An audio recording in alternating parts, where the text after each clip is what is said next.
સાહેબ હવે હું બહુ દિલની વાત કહી દઉં કે કલાકાર છે ને વગાડવાવાળા હોય ને એને ક્યારે આગળ ના આવે, એને આગળ ના આવે તેને વગાડવા માટે રાખે.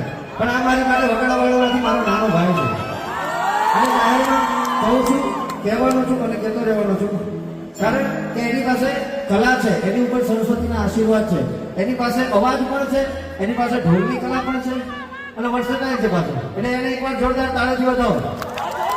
શું કામ ખબર?